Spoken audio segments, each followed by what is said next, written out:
Good morning everyone. तो I hope सबको अच्छे ही होंगे। तो सबसे पहले एमकेसी एजुकेशन में सबका वेलकम है। जो न्यू आए हो वो 2 मिनट रुक के ज़रूर वीडियो को देखें, उसके बाद अच्छा लगे तो लाइक करना है, सब्सक्राइब करना है। अगर अच्छा नहीं लगे तो यहाँ से जा सकते हो। ठीक है। क्लास 9th का पढ़ेंगे टॉपिक 1.3। अच्छा से एकदम बेसिक से जानेंगे, भाग दे करके आपको दिखाएंगे कि कैसे भाग भी होता है। ठीक है।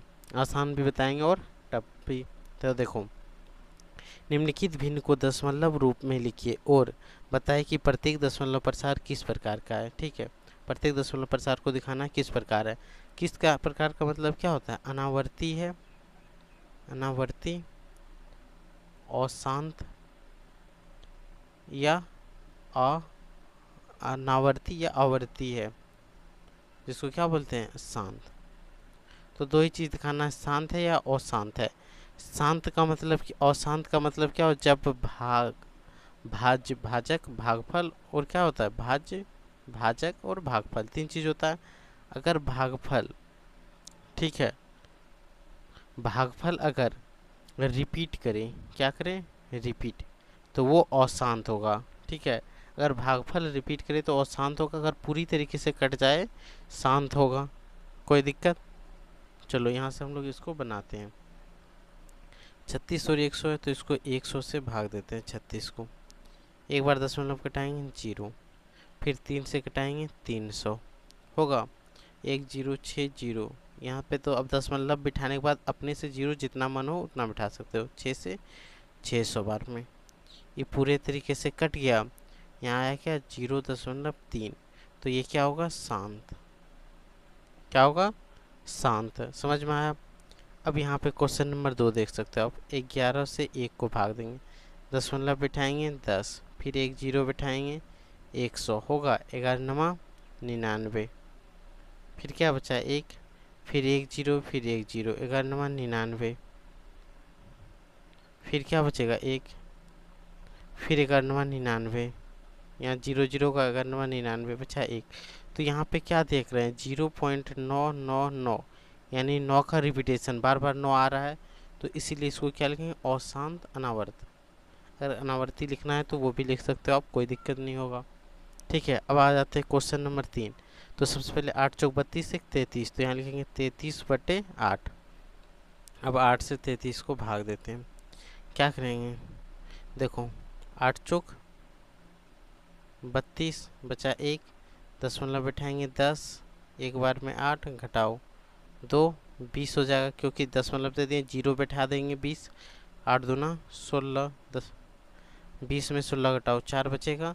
यहाँ दशमलव दे दें, जीरो बैठाएंगे, 8 पंचे 40, कट गया। और ये सब जो है आपको रफ में करना है। ठीक है। तो इसका आंसर कितना आया? तो 4.125। और पूरी तरीके से कटा है तो लिखेंगे शांत आवर्ती। ठीक है। अब नेक्स्ट क्वेश्चन क्या है? 3/13। इसको भी सॉल्व कर दें। 13/3 है, सॉरी। एक दशमलव देंगे 30, 13 दूना 26, बचेगा 4। यहाँ तो दशमलव दे दिया तो आराम से जीरो बैठाएंगे, 13 दिया 39। यहाँ पे क्या बचेगा? 1, कट गया। अब और क्या होगा? एक जीरो बैठा देंगे तो नहीं कटेगा, फिर एक जीरो बैठाएंगे तो अब की बात 63 63 91, इन कटाएंगे, बचेगा 9, फिर एक जीरो बैठाएंगे, 63 78, 63 91, तो 63 78 कटाएंगे, 78 घटाओ कितना बचेगा? सॉरी 78 होगा तो 12 बचेगा। बचेगा कि नहीं? फिर दशमलव है 120 हो जाएगा, होगा। 120 को कितना बार में कटाएं? 13×9 127, 13×8 104, और 13×9 117 होता है कि नहीं? 9 बार में 117 घटाओ, फिर यहाँ पे आ गया 3, 3 आया। 3 के बाद अब क्या होगा? यही चीज़ रिपीटेशन, यहाँ भी 3 था कि नहीं? तो यही चीज़ का यहाँ से रिपीटेशन शुरू हो जाएगी। ये चीज़ आ गया यहाँ पे तो समझो रिपीटेशन होने लगेगा। तो यहाँ पे क्या लिखेंगे?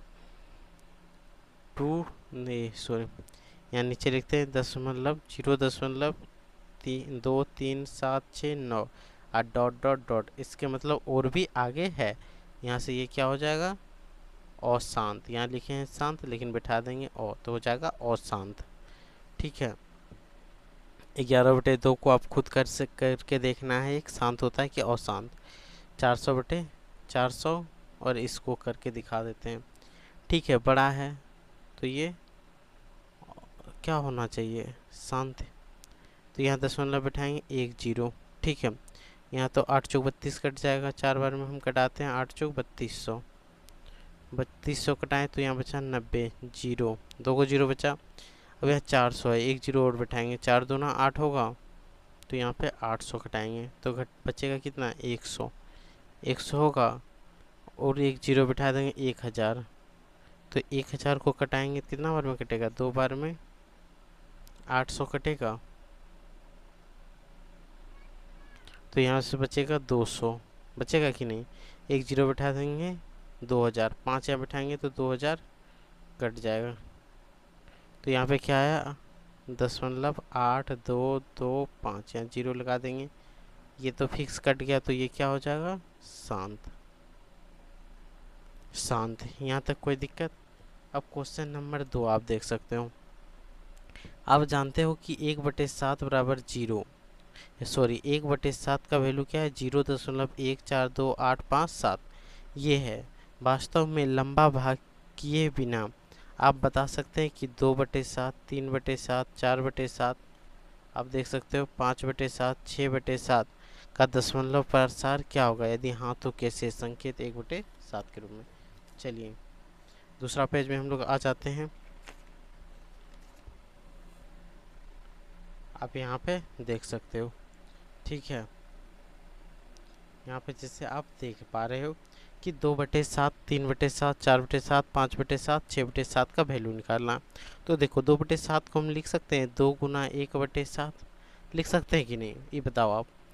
इसको जब भी 1 से गुना करना, 2 1 2, 7 1 7, तो 2/7 लिख सकते हैं। अब हल्के 2 गुना 1/7 का वैल्यू कितना है, तो उतना बिठा देंगे। तो देख यहाँ पे आप देखो 1/7 का मान कितना है, 0.142857, यही बैठा सकते हैं 1/7 की जगह पे, तो इसी को बैठाते हैं। तो यहाँ पे हम लोग क्या बैठाएंगे, तो 1/7 का वैल्यू क्या है, तो 0.142857। ठीक है, तो इसको अब गुना कर दो, 7 दूना 14 4, 5 दूना 10 1 11, 8 दूना 16 1 17, 4 दूना ये सॉरी 2 दूना 4 1 5, 4 दूना 8, 2 1 2, यहाँ 0.0। तो यही इसका आंसर आ गया। समझ में आ रहा है। यहीं पे सेम इसको करेंगे, क्या करेंगे, 3 गुना 1/7। अब 3 गुना 0.1, यही 1/7 का वैल्यू यही है, इसी को पुट कर देते हैं यहाँ 5 7। आपको गुना करने आना चाहिए, यहाँ पे गुना करके आपको खुद से भरना है, कोई दिक्कत नहीं होना चाहिए गुना करने में। तो देखो एक बार करके दिखा देते हैं। और 1 7 21 का 1, 5 3 15 2 17, 8 3 24, 24 और 1 25, हाथ में बचा 2, 3 2 6, 6 2 8, 4 3 12 का 2, 3 1 3 1 4, यही ना होगा 0.0। गुना एकदम बिल्कुल सही है या गलत है आप चेक भी कर सकते हो।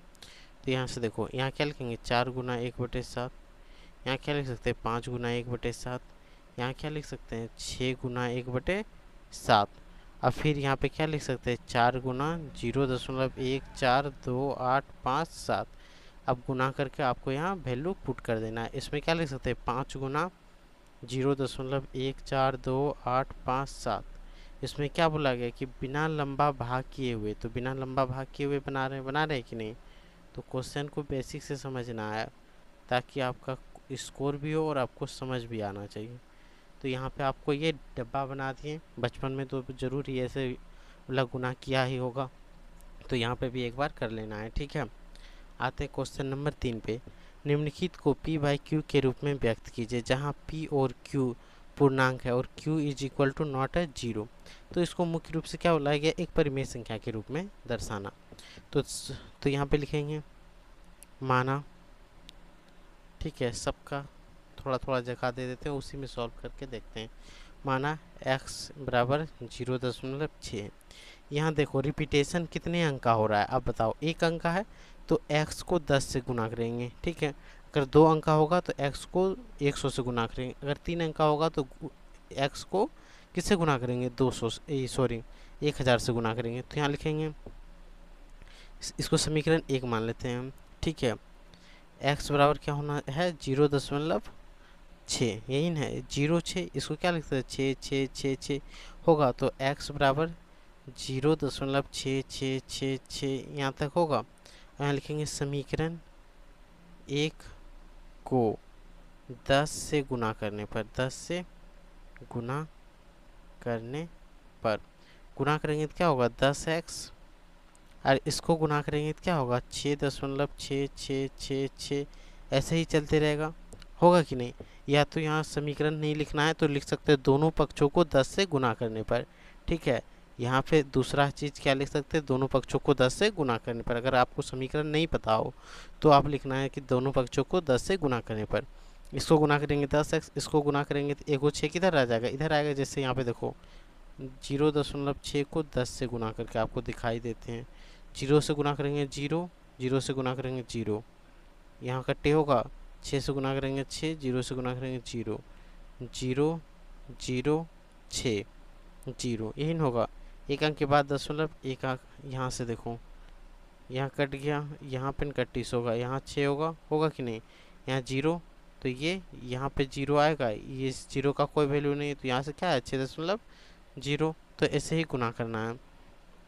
इसको अब क्या करेंगे 10x, अब देखो इसको क्या लिख सकते हैं, बराबर 6 लिख सकते हैं, प्लस इसको क्या लिख सकते हैं 0.6 लिख सकते हैं, पर रेखरिंग।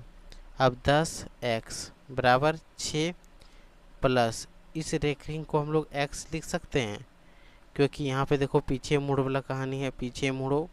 और यहाँ पे देखो हम लोग यही किए हैं, x बराबर 0.6 माने हम, तो यहाँ से x को इधर कर देंगे, 10x प्लस है तो इधर माइनस x बराबर 6।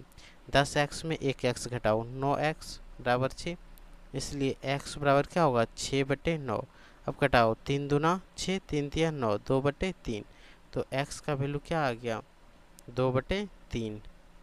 यही तो बोला था कि p/q के रूप में लिखे, p बराबर 2, q बराबर 3। यहाँ तक में तो आप